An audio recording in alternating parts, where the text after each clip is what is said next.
This episode is sponsored by Leverage Assistants.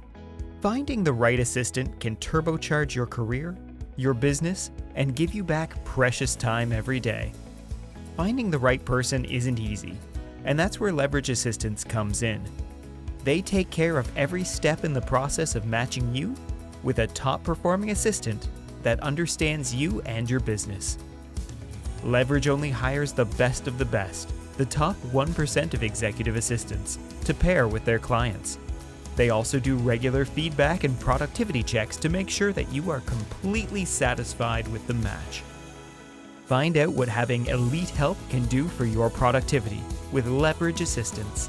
Follow our referral link in the show notes of this episode to get started. Top Democrats have been taking to television to warn Americans about what they say is Trump's desire to postpone or cancel the 2026 midterms and the 2028 presidential election. Despite their dire warnings, there doesn't seem to be any legal path for the president to take control of the nation's elections. But would the law be enough to restrain the president if the Democrats' worst fears come to pass? Welcome to the Politics of New America. On the show today, we look at the constitutional handcuffs stopping Trump from meddling in America's federal elections. We'll also take a look at the soul-searching that is consuming federal Democrats as they grapple with disastrous approval ratings amongst their base. I'm your host, Nathan Stone, and joining me is producer Josh Carmody. Soul searching is what they're calling it now, are they? Yeah. That's what I'm calling it. Okay, yeah. I was gonna say, yeah, it was like I thought it was searching their pockets to be like, oh wait, what receipts do I have from people that I have to respond to because they paid for my way in here? Yeah, it's their blank white piece of paper with ideas written down. Yeah. No, all I can think of is that episode of The Simpsons where we found out about Ned Flanders' upbringing, where it was two beatniks. Yes. And they were like, we've tried nothing and we're all out of ideas. That's what I think of when I think of the American Democratic Party. Really should be their slogan.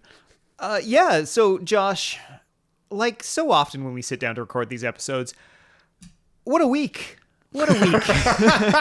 Yeah, didn't think that Donald Trump would declare war on Chicago, but it happened. Yeah. It did happen. Yeah, and he's got a great AI-generated Vietnam image. Chipocalypse and now. People are mad about it. There's been a few. Yeah, absolutely. Yeah. I mean, this is a man who dodged the draft in Vietnam. And I will also say now, people should not have been drafted for Vietnam. But when it comes down to the way that you got out of it, I think you should really be conscious of that before you make a post of yourself in Vietnam War officer garb. And I really feel like the president of the United States should know how that war went. Because it's going to be really sad when they have to get the helicopters and get the hell out of Chicago because they've lost. Yeah. And I mean, he clearly doesn't know how it went because he did say the reason that and there's the other thing. The Department of Defense is now going to be named the Department of War. Mm-hmm. But he said, we won World War I, we won World War II, and every war in between. And I'm like, well, I don't know about that. I think they have a very different story. Yeah. There's a lot of questionable historical achievements being proclaimed by the White House, I want to say.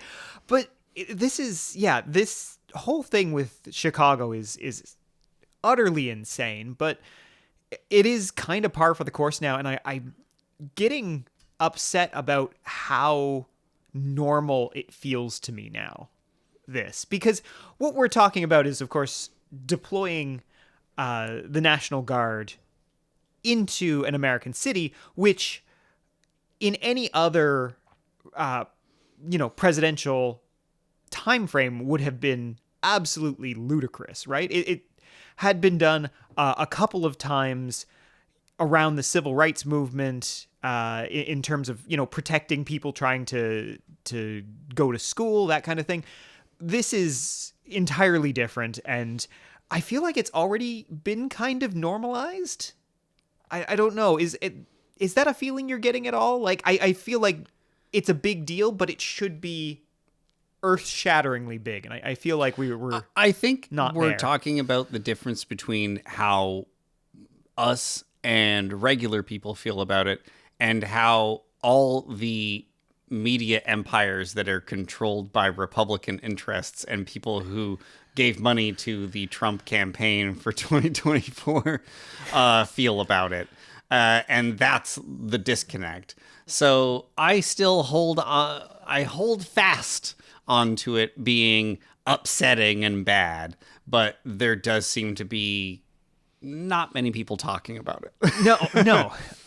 So yeah, we're still in the waiting stages as of this recording of what exactly is going to happen to Chicago and when it's going to happen. But yeah, they're fucking around. We're waiting to find out. Exactly. Yeah. So it's kind of the normal state of things on this show. Is we're waiting for the sword of Damocles to come down on us. Yeah. Now, one of the really kind of interesting things that's happened in the last couple of weeks that I wanted to kind of talk about, because we love diving into the Constitution on this show. At least I do. Josh tolerates me doing it, so I'm very happy that he does. I mean, yeah, I guess I love it. And that is around this idea floated by most recently Illinois Governor J.B. Pritzker, and last week by Gavin Newsom of California, that Trump is in some way looking to interfere with the 2026 midterms and the 2028 presidential election. And it's a really bold and kind of audacious claim at any other time. In our current times, again, much like invading Chicago, I'm just like, okay, yeah, I see it. Yeah, if in any other timeline, this would be the sequel, the final chapter in the Escape From trilogy. Like, you've got Escape from New York, you got Escape from LA, we'd have Escape from Chicago, the president's invading Chicago, we got Kurt Russell's coming in with his long feathered hair, and he's saving the day. That's not the case. That is not, no. It's our lives. Kurt Russell will not be riding in to save us. No. Nor will he be riding out on a giant tidal wave. Was that LA? That was LA, right? That's Escape from LA, yeah. And not even the climax of the movie. The climax of the movie is they fly around on like hang gliders that can like rocket assist back up or something like that. I completely forgot about that. Yeah. I feel bad. I love John Carpenter. I don't want to speak ill of Escape from LA because he really likes it. And there's a very famous kind of panel interview where someone in the crowd tried to ask, they were like, hey, what went wrong with Escape from LA? It was really bad. Like, kind of why do people not? And he literally just told that guy to like go fuck himself. So he's very fond of that movie. I don't want to like just completely take it out, but yeah, not great. Well, Pritzker, to bring us back to the Democrats, please. Pritzker, he was on Face the Nation on CBS very recently, and he claimed that Trump's threat to send troops into Chicago and other kind of blue state cities was part of a larger plan. And so this was his quote: "The other aims are that he'd like to stop the elections in 2026, or frankly, take control of those elections." He'll claim that there's some problem with an election, then he's got troops on the ground that can take control of it, if in fact he's allowed to do this. So, and where he's saying if in fact he's allowed to do this, he's talking about kind of the plan in general as he sees it. So going into Chicago, doing these things, and Gavin Newsom the previous week floated a very similar theory. and because he was asked about his plans for 2028 if he would run for president, and he kind of seemed to shrug them off by saying, well, I don't know if that election would be above board or if it would even happen at all. And so this is a really interesting kind of and terrifying idea to kind of dig deeper on. And so that's kind of what we wanted to get into here. So it's important to realize too that this isn't Democrats just kind of pulling these theories out of thin air. Trump has kind of flirted with these types of ideas on several occasions. Flirted? The pictures of Zelensky at the White House include one where they're in a closet that has all of his merch, and you can see hats there that are Trump 2028. So he's already he's ready. I don't think it's he's certainly not being coy about it. No. And I'm glad you brought up Zelensky here, because during that visit, Zelensky told Trump that in Ukraine, the election laws don't allow for elections during periods of martial law, which of course Ukraine has been under since the Russian invasion. And so Trump's response I have here, so you say during the war you can't have elections. So let me just say 3.5 years from now. So you mean if we happen to be in a war with somebody, no more elections? Oh, that's good. So it was a bit of a word salad, but the idea behind it is basically he was quite excited. There was just like, oh, huh. Now, again, he needs to know that Ukraine does not have the same election rules as the United States, but... No, and then I was going to point that out. Don't think it works the same way here. I think, or I say here, I'm using the royal here because we are talking about American politics, and there are a lot of times where I say us or here. I feel we're so close to it that we are still very affected by it, and especially on this show, it's hard to kind of be like, well, up in here in Canada all the time. So I try to, relate to the people where we're talking to. I don't think there's been a war in America's time where they haven't had an election. I think they've always had elections. Is that? That's 100% correct. Yeah. So, You are 100%. And this is a country that has fought a lot of wars, declared or otherwise. We count them all. But yeah, and so let's kind of get into that, because during... So there's been several big major wars where the United States has still very successfully held elections, because honestly, it's something that is for a kind of a federal government of that size and that scope, notwithstanding all the Doge cuts, managing an election isn't the hardest thing that they do. So, for example, there was the Civil War. In the midst of the Civil War in 1864, President Lincoln was reelected. During World War II, FDR was elected to his third term, and then his fourth term, same war. And now, of course, that's not possible any longer. But just to give you an idea, the United States just so we don't blow past that, there was different rules. You were able to have more than 2 terms, and that's why. Yeah. So FDR, so what happened was Washington set the precedent of the 2-term president. Yeah.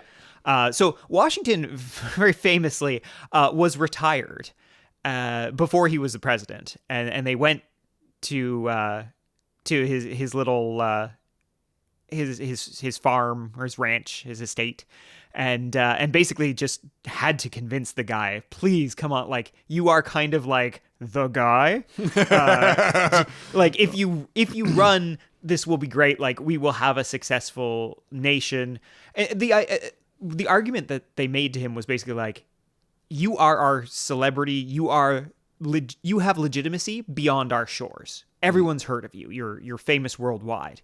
If you lead us through at least like these first few years, we can kind of get off to a good start. And that's why he agreed to do it. Yeah, polish up those horse teeth and fire yourself right into the Oval Office. That's right. And so he set the precedent of the two-term president, but it wasn't specifically codified anywhere. It was just a political norm. And political norms, as we've found out on this show, are great as long as everyone thinks that they should work. But as soon as someone breaks that norm, it's no longer in effect. And after FDR, and not to say that people really disliked FDR or the job that he had done over what was probably the most tumultuous time to be an American president in history, because he started in the Great Depression and ended in World War II. Oh, yeah. Markedly turbulent. Yeah. There was a lot going on there, and had to navigate a ton of factors kind of pulling him in every direction. But after FDR was the big push to say, like, that's a little too long. We might get a guy in here that's just like, he's popular, but he's terrible. And no, I think we need to keep refreshing this so that we don't accidentally get a king or anything. And so that was the big push on two terms. Yeah. And that's laid out in the 22nd Amendment. Okay. So, all that is to say, the United States has held elections during the Civil War. Like, forget World War I, World War II, any of the wars. So America has fought precious few of its wars on its shores. Yeah. Right? There's the Mexican-American War, there's the American Civil War, there's the War of 1812, the War of Independence. There's a handful. But in the grand scheme of America's eternal wars, there's very few of them that they've fought on their own shores. The bloodiest, most disruptive one, the Civil War, they still managed to have federal elections. There is absolutely almost no event that I could think of that would require canceling elections. Now, let's talk about what the Constitution allows us to do in terms of elections. Oh, I'd love to do that. Yeah. So, as we know about the Constitution, it gives each branch of government their own explicit powers. Yeah. So Article 2, Section 2 is all about the president. It gives him very narrow powers. Those powers have expanded over the years, but none of which include any kind of authority to change the timing of a general election. And really importantly, the Constitution explicitly tells us that the president and vice president shall hold the office for a term of 4 years. So that's not 4 years, except if there's a crisis and you have to go longer, right? That is irrespective of any outside influence. Your term is 4 years. You can't have more than that. You can get elected to a second 4-year term, but you cannot extend the term in any way, shape, or form. Now, Congress, on the other hand, has the authority to choose the timing of the general election. So, all the way back in 1845, they enacted a statute that established a uniform time for holding elections. And that law, and I love the wording on this, Josh, you'll enjoy this. The law states let's go. That the election shall be held in each state on the Tuesday next after the in each state on the Tuesday next after the first Monday in the month of November. They could have said, of all I'm waiting the ways for the to next say stanza where Sullivan Grundy is mentioned. yeah. Seriously. So that might be the weirdest way to word that I can think of, but it is somewhat clear. It establishes a firm date for when this has to happen. So with these rules, the idea that you could postpone a presidential election, it would break basically 175 years of precedent. Now, Congress, because Congress enacted this statute, Congress could change that. They could change the timing of the election. But they could not change when the president's term runs out. So there's a real drop-dead date. You have basically just so long to do a general election before the president runs out a runway. And this is all constitutionally, of course. So there's a couple of other little things that could happen as well, where states control how elections happen within their own jurisdictions. States could delay an election through their own individual actions, but that would again take some kind of probably giant statewide emergency or other thing that would delay and not cancel. If we're building up to me defending states' rights at the end of this episode, I'm going to be livid. I don't think I think you're safe on this one. Yeah. Yeah, technically you could push elections from November into December, maybe January if you really wanted to get spicy with it. But the drop dead date is always January 20th. That is the 4-year anniversary at which point the president can no longer serve as the president. So this is all covered by the 20th Amendment. And basically the 20th Amendment tells us that the president and the vice president as well must end their terms of office at noon on January 20th. In the year following the general election. So, of course, November general election, January 20th, you leave the White House with all your stuff in a cardboard box. But so that is important as far as it establishes that drop dead date. Congress has another one, though, and another part of election law that requires states to send in their electoral votes to Congress by December 23rd. So throughout the Constitution, there's basically a series of kind of dates that you check the boxes for. Yeah. And this is why this Tuesday after the first Monday in November made a lot of sense, because it gives plenty of time for those votes to get to Washington, especially in the days where it wasn't immediate, electronically. It could take time for, especially Western states and stuff, all of that to filter to Washington to get officially counted. Yeah, which is reminding me of another post-apocalyptic movie, The Postman. Such an important delivery. So to kind of summarize, states themselves can postpone their own elections. And that's certain states have rules around that, certain states don't. And it's always during kind of big emergencies.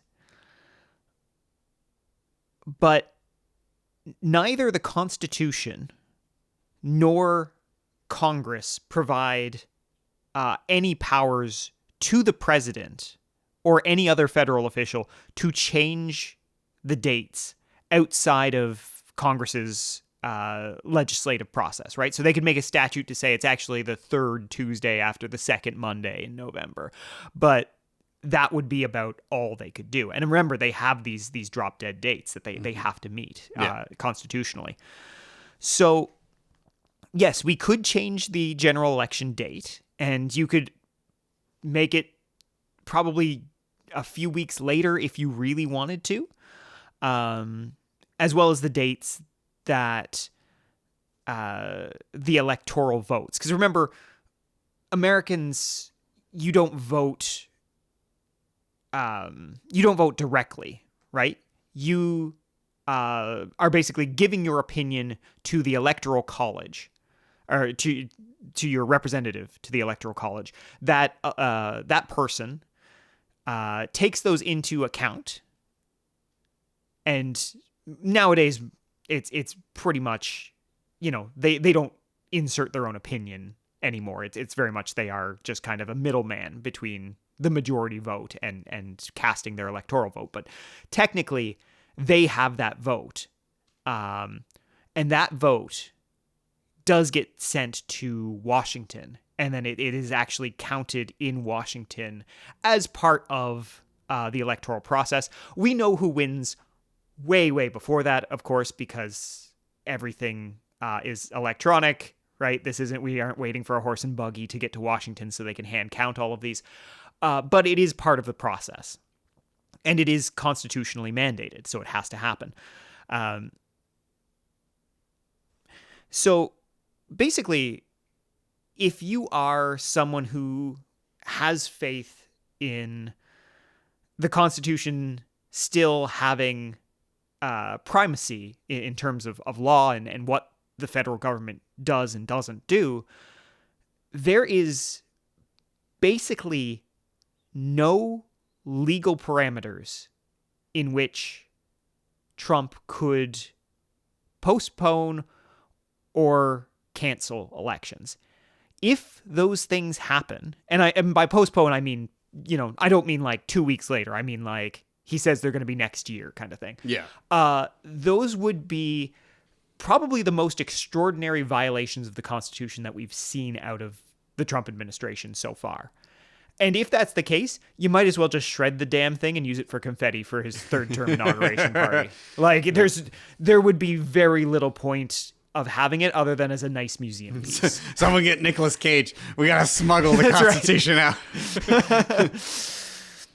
So, yeah, in case you were interested, that is kind of a breakdown of the constitutionality of postponing elections. There isn't any. So if it happens, you should be very upset and very afraid. So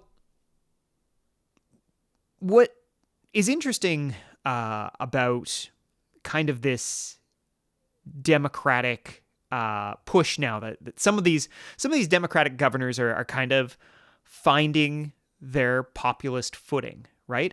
Gavin Newsom, certainly not anyone I would have described as a populist before this point. Absolutely not. Yeah. I know I said before on it where I was like, I don't want to completely throw my hat into his ring because I don't know enough about him. But I was like, I'm glad to see someone at least throwing some mud back and trying to stand up. I think from what I've read about Gavin Newsom, like, this is basically a Republican who is fighting back under the Democratic name. Yeah. Which is to say a modern Democrat, yes.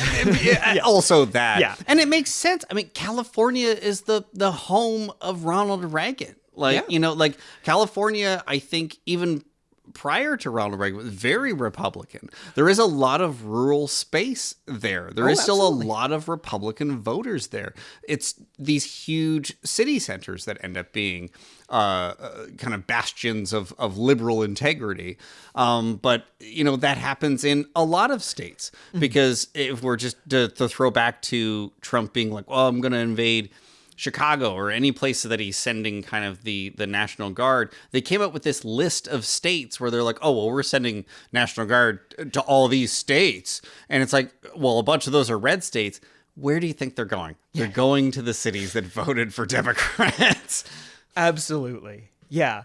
And so you see someone like Newsom kind of make this swing towards what is basically Trumpian style populism from the opposite spectrum, of course, that he's coming from, but the way satirically, yeah, and the way that he is mocking Trump's social media posts, the way that he is going on, and for a Democrat saying something like he said, which is that, you know, Trump is looking to cancel elections, he's looking to postpone elections, you know, he wants to be a dictator, is absolutely refreshing and new, and it's the type of thing that Republicans say, you know, they've been calling Democrats, you know, communist dictators for years and years. Yeah. The Democrats have never, you know, they've always taken that mud and just worn it instead of you know, bending down and picking some up and throwing it back. They are the ultimate institutionalists, playing by a set of rules that only they play by, because they really wish the Republicans would play by those rules too. So, and I will say he's kind of the person who's there. They can't ignore his platform with the way he's doing it, because there's other kind of people who are in the Democratic Party who are for the people and are kind of saying these things in a different way. Tim Walz, I mean, man was used to be a high school like coach, like has certainly not shied away from swearing, saying very plain and direct stuff that I think is, to me personally, more powerful than the way that Newsom is doing things. Newsom is playing the game, but like Tim Walz has already been there, like saying stuff. It was kind of part of, they told him to tone it down on the on the campaign trail, and I think they made the mistake. You know, AOC has been very up to date on how to speak to an internet culture and how to engage with people that are voting in this day and age. But this stuff gets ignored. I mean, we can see the same thing in New York, where they aren't supporting, is it Mamdani? Is that how you say his name? I believe so. They're not supporting him despite how popular he is, which is insane. Yeah.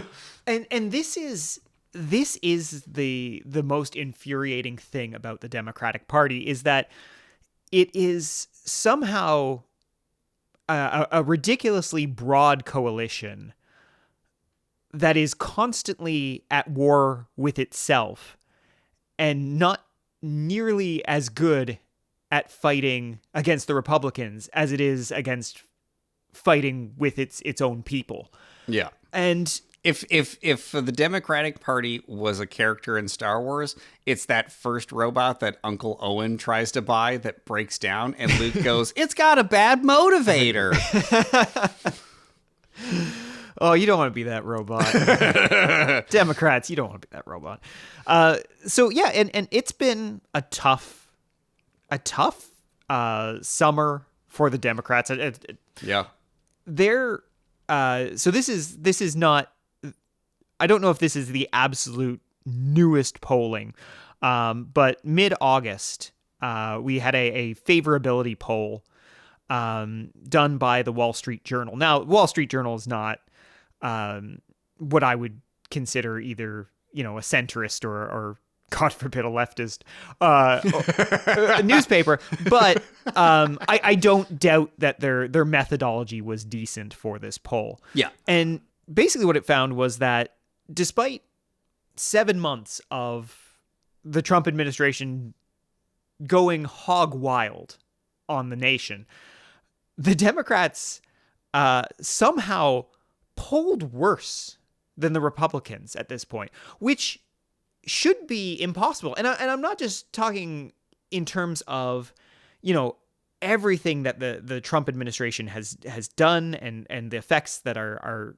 hitting Americans, but just the fact that they're the opposition party, right? And they're out of power. They should be getting a bit of a bump from this, you would think, from everything that was going on. Like just from the underdog perspective, Yeah. or kind of being able to, like, you know, David and Goliath their way back in. Yeah, and anything. They can't. Even the just like, oh, glad we're not those guys kind of thing, right? And they're not, and that is absolutely damning for the Democrats, and the idea of being, so they were at 34% to the Republicans 38%. And this is a favorability rating just kind of looks at how are your feelings towards this party? Do you favor them? Do you not favor them? And they measure a bunch of different things too. They were also measuring kind of trust in the parties with different policies as well, which Republicans basically scored higher on everything except healthcare and vaccines, which we haven't gotten to RFK too much on this show, but yeah, I feel like even a lot of Republican voters might be raising an eyebrow with some of his stuff. But one of the things that they kind of identified was sense of despair and hopelessness coming from the Democratic base, which is, again, understandable. I get it. Yeah, I absolutely. get it. But if you can't harness that, if you can't give your base some hope that you can win, that you can take on the Republicans, that you like, what are you doing here? And so the Democrats, and this isn't going to come as a surprise to anyone who's paying attention to politics, but the Democrats are in the wilderness. They've been in the wilderness since the end of the Biden administration, really since the middle of the election, when Biden had to step down after that absolutely awful debate. Yeah. And everything has kind of gone wrong for them since that point. It is really, they have not recovered from it. Now, we're starting to see kind of two philosophical camps emerge in terms of where Democrats go from here. And I find this really interesting, so that's why I wanted to bring it up today. Yeah, for sure. And so have you heard of the abundance movement, Josh? I have not. Okay. Please. I know it's a real chicken in every pot kind of thing. But so this was made famous by Ezra Klein. So he's a New York Times columnist as well as a podcaster. Really smart guy. I've listened to him a few times, and what he's the idea is behind this is that Democrats should focus on a strategy that will create abundance in America specifically by getting rid of red tape and excessive regulations. And the idea that Klein puts forward here is that Democrats have lost trust with voters because of certain governing failures in big cities where Democrats usually hold sway and blue states. And they need to respond to this by cutting excess regulations and things that stop people from building more housing, more energy projects, more of all of the things that America is falling short on. So a quote from Klein is, liberals speak as if they believe in government and then pass policy after policy hamstringing what it can actually do. So there is, I think, a fair amount of truth in Klein's position, but for me, it speaks of the same type of incrementalism that I think Democrats have been guilty of for a long time, which is the focusing on small victories, right? We negotiated with the healthcare companies on these 8 drugs, and they're going to bring down the prices on these 8 drugs, and that's great. We did this great thing. This was during the Biden administration. It was either 8 drugs or 12 drugs, and it's just like, that's really not good enough, guys. Like it's good for anyone taking those specific 8 or 12 drugs, but where is universal healthcare on your agenda? Right? Were any of those drugs diabetic medication? Probably not. I don't think so. Yeah.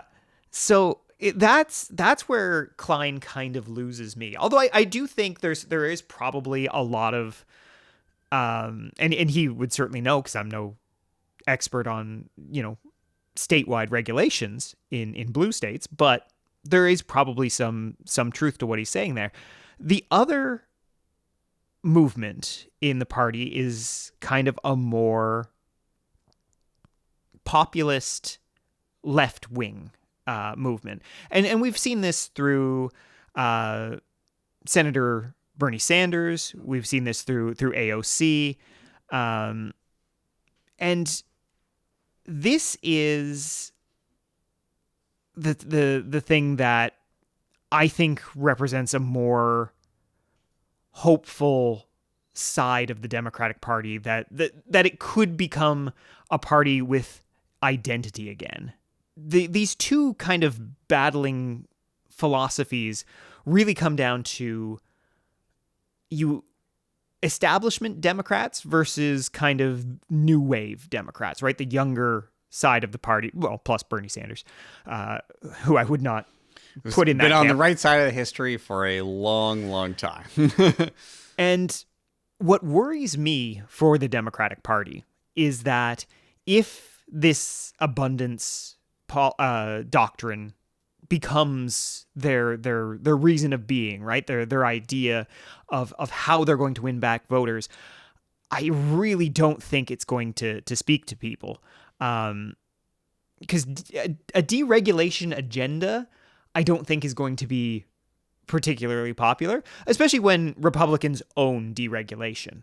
Yeah. I really wish the Democrats would stop trying to play in the Republican sandbox, because the Republicans do it better than them, right? Anytime that the Democrats have moved to the right to try and woo moderate Republicans, whatever those are, or moderates in general, again, whatever those are, they fail.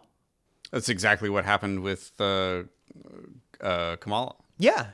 I mean, he goes palling around with Liz Cheney, and you're just like, oh, and Dick Cheney. They got like Dick Cheney was like, yeah, vote for Kamala Harris. what a wild thing to be like. Cool, we got the Dick Cheney vote. Yeah, ooh. Man, that's what progressives want to see. They're like, but where's Dick Park and his vote for this election? A man who willfully autographed a supposedly home waterboarding kit. I have never heard that, but I absolutely believe that is a true thing that happened. Show you the video. So, yeah, the idea that going for a deregulation agenda versus finally going after income inequality, going after the billionaires, siding with the unions. Yeah. This seems like a no-brainer to me, but I don't have billionaire donors either. So maybe my thoughts would be a little bit more muddied if I did. And that's really a part of this party's problem is they're just constantly pulled to the right by the corporate interests that donate to the Democratic Party. And it just, we need, I think, to see almost a Democrats, the new generation, before this finally happens and they become an effective opposition party. Now, to get back onto Klein for a moment, he himself, who is the poster child for this abundance movement, said that it's only one piece of the puzzle. He said, I expect there will be a number of politicians in 2028 that are running on abundance, populist, and anti-oligarchical themes. The idea that someone is going to pick just one of these things is stupid. I do not trust the Democrats to not just pick one of these things. Yeah.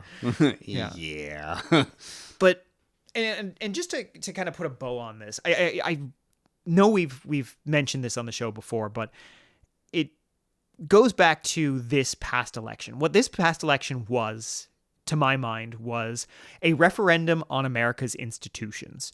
And that referendum came back with a stunning victory for anti-institutionalism.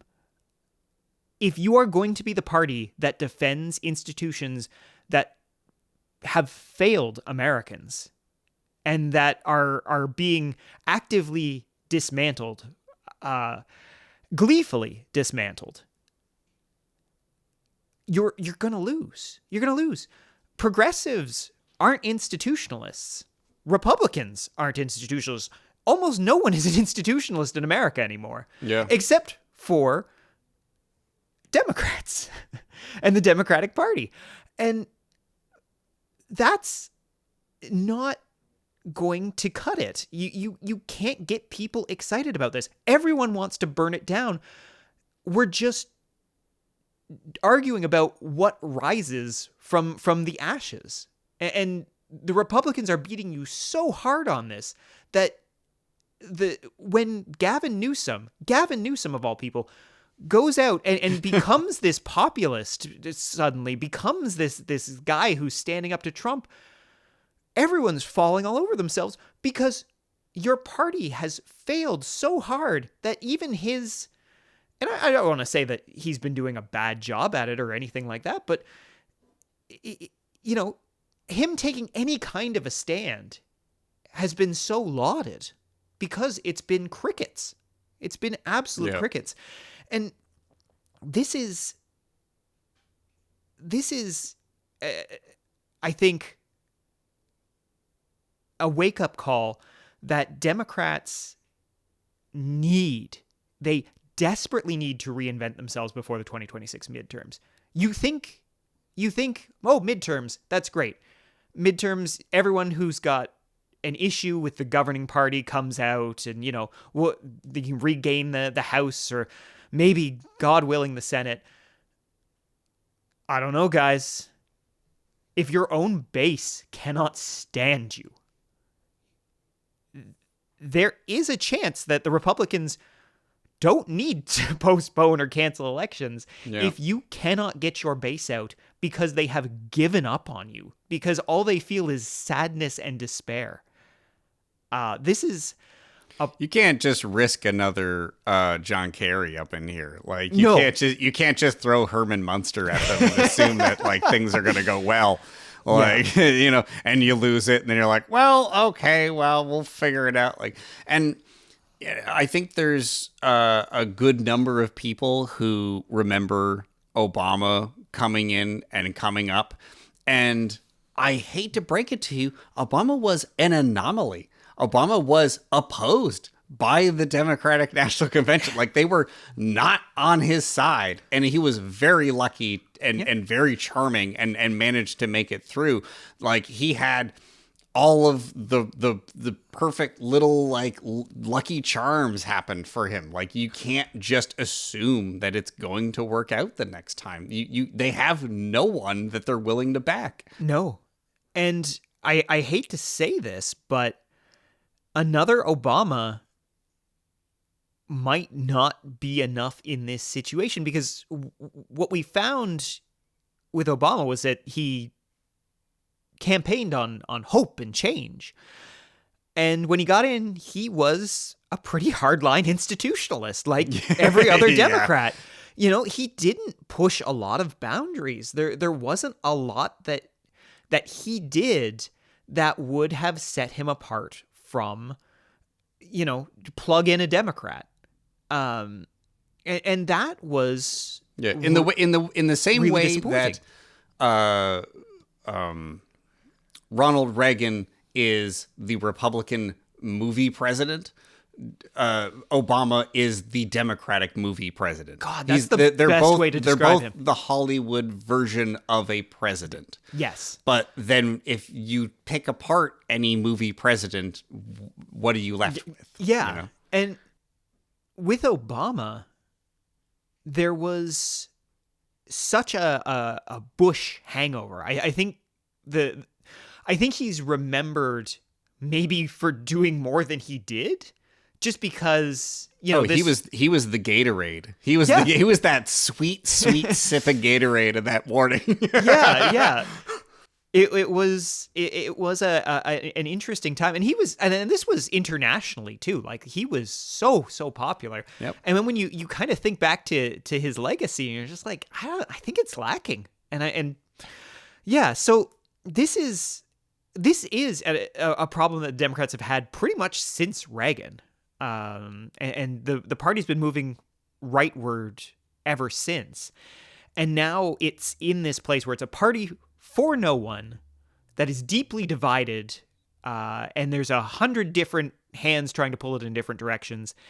And within that, you have these two philosophies that aren't mutually exclusive by any means, but is this party going to actually coalesce behind a series of values? Or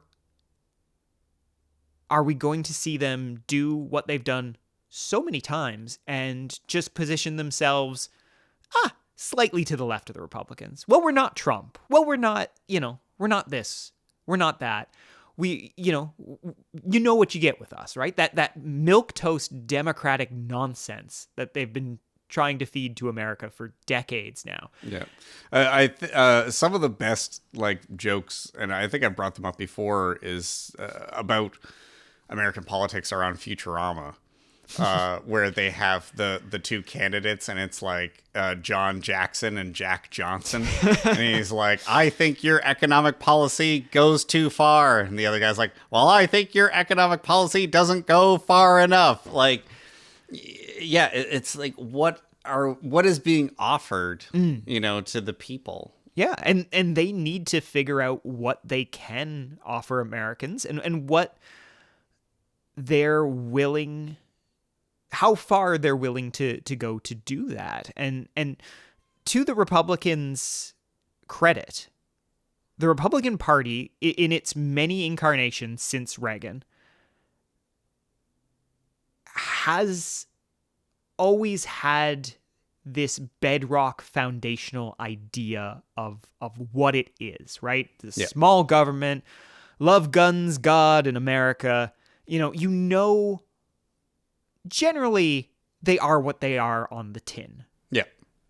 And the Democrats have a problem where you say, well, what is a Democrat?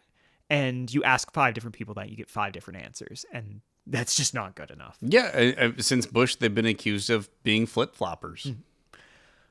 All right, Josh, I could tear this party apart all night. I really could. I think they are just.